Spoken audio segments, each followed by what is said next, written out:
Bienvenue encore aujourd'hui à ma chaîne YouTube. Pas besoin de me présenter, vous me connaissez déjà assez. Molotov Denis, votre fidèle compagnon de l'or. Aujourd'hui, on va beaucoup s'intéresser sur le test des composants. En ce qui concerne le test des composants, on va parler d'abord, faire une différence entre la diode Zener et la diode à jonction. Parce que il m'arrive que j'ai reçu beaucoup de commentaires, n'est-ce pas, à ma page, et beaucoup m'ont demandé d'établir cette différence. Et comme bonus, je vais vous montrer comment tester, n'est-ce pas, une résistance, c'est-à-dire à travers les codes de couleur, vous pouvez lire facilement la valeur de la résistance, déduire selon, n'est-ce pas, les phrases que nous allons vous donner plus tard. Et pour les résistances qui sont déjà indiquées sur l'anneau, pas besoin de vous dire, une résistance de 100 kg, on va écrire exactement 100 kg. Mais il y en a quand même des résistances, par exemple, sur les plaques de télé que vous voyez ici, là.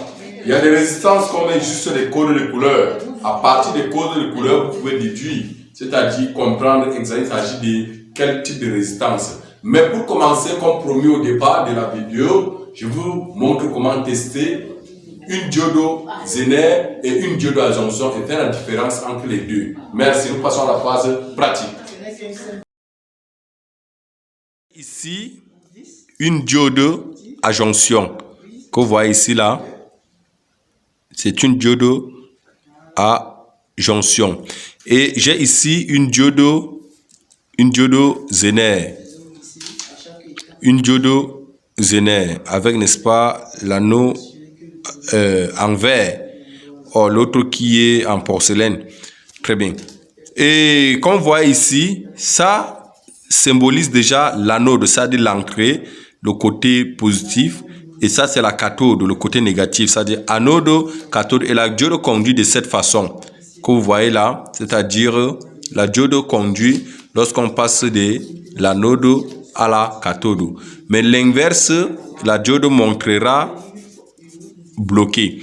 Alors, sur la diode, en pratique, on vient de vous indiquer, là où vous verrez, n'est-ce pas, cette barre-là montre, n'est-ce pas, la cathode qu'on voit ici, là. Or, s'il n'y a rien, cela indique l'anode.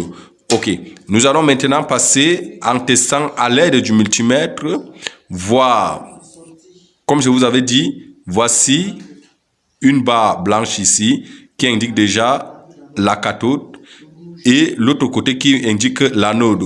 La cathode, c'est toujours négatif avec le multimètre. C'est-à-dire quand vous branchez le multimètre, le fil noir indique, c'est-à-dire, j'allais parler de la fiche noire, indique déjà le cordon noir, j'allais dire, indique le côté cathode et rouge indique l'anode. Dès que je vais tester, en principe, en fonction de l'élément que j'ai ici sur le multimètre, vous voyez ici sur le multimètre, j'ai calibré mon multimètre qui montre aussi le symbole de la diode que vous avez vu sur le papier. Et je viens ici, dès que je mets sur l'anode, vous allez voir sur le multimètre afficher la tension seuil, c'est-à-dire la tension à partir de laquelle la diode commence à conduire, qui est de 0,4 volts.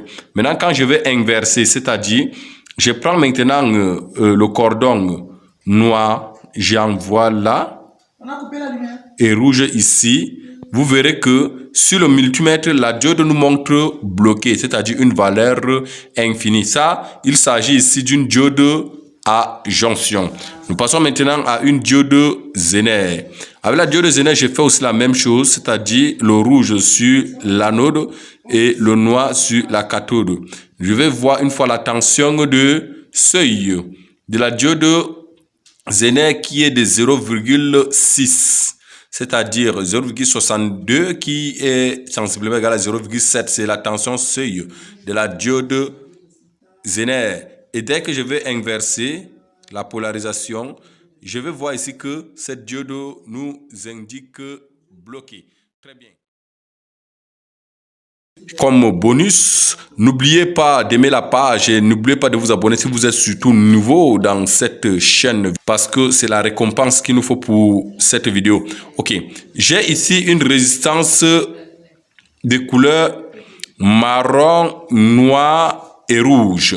Ok, avec, même si c'est de la sorcellerie, je ne pourrais pas connaître si on ne me montre pas une phrase correcte, c'est-à-dire une formule pour déterminer la valeur de cette résistance. C'est pourquoi je vais venir ici à l'aide, n'est-ce pas, de mon bic.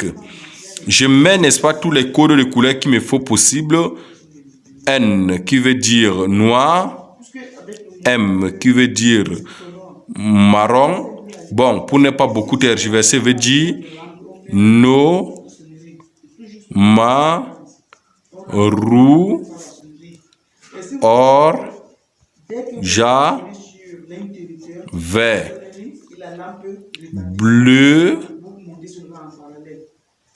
violet,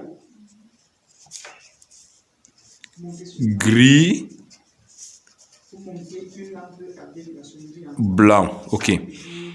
Je viens ici, no qui est 0, ma qui est 1, roux qui est 2, or qui est 3, ja qui est 4, vert qui est ici bleu qui est ici 6, bleu violet qui est ici 7, gris qui est ici 8, blanc qui est ici 9, et nous allons mettre le pourcentage, c'est-à-dire à la suite des résistances. Après avoir lu toutes ces valeurs, il y a généralement or et argent qui est or, c'est déjà plus ou moins 5%, plus ou moins 5%, et argent qui est généralement 10%. Maintenant, nous passons à la correspondance, n'est-ce pas, des couleurs. Nous avons sur notre résistance la couleur marron, noir, rouge et or. Très bien. Nous venons la couleur marron qui correspond ici à 1, effectivement. Marron qui correspond à 1, comme je vous l'avais dit au départ. Ok. Après marron, nous avons effectivement la couleur noir. Marron, noir. Noir qui correspond ici. Je vous avais dit que c'était nos marou, or j'avais bleu, gris, blanc. Noir qui correspond à 0. Je viens mettre aussi 0. Je mets maintenant point 10 exposant. Maintenant, la troisième couleur qui correspond à la couleur rouge. Comme vous voyez ici, là, la couleur rouge. Très bien. Rouge qui est quoi? 2. Alors, ça veut dire que c'est 10 fois 10 expo 2 qui est égal à 10 fois combien? Fois 100. Très bien.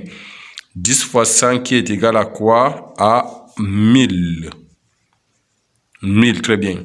1000 maintenant qui correspond à 1 kilo homme. Ça veut dire que 1000 c'est 10 expo 3 qui est encore égal à 1 kilo homme qui est encore égal à 10 fois 5. Très bien. Nous venons maintenant au niveau de notre multimètre. Comme vous voyez là, on va chercher un peu à régler le multimètre sur le symbole au mètre que vous voyez affiché ici sur le cadran. Et on essaie un peu de tester en termes de kilos, c'est-à-dire je varie. Voilà, vous voyez ici, l'unité c'est kilo ohm. Or, au départ, c'était quoi? Si on essaie de varier, c'est méga ohm. Or, moi, je cherche à mettre sur kilo ohm. Très bien. On vient alors avec notre... On teste. Nous avons ici combien? On a ici 1000,011. Ok. Pour être plus précis, je préfère déplacer, n'est-ce pas, la virgule à la fin. J'aurai ici 0,9 kg qui est sensiblement égal à 1000 kg. Avec un pourcentage qui est, n'est-ce pas, en or, c'est-à-dire soit 0,9 kilo ohm plus ou moins 5%. Très bien, c'est la valeur de cette résistance. Et comme je viens de vous le dire, n'oubliez pas d'aimer la page si cela vous plaît. Et comme récompense, continuez toujours à vous abonner si vous êtes encore nouveau. Et n'oubliez pas d'activer la cloche des notifications pour ne plus rater nos prochaines vidéos. Merci et je vous aime beaucoup.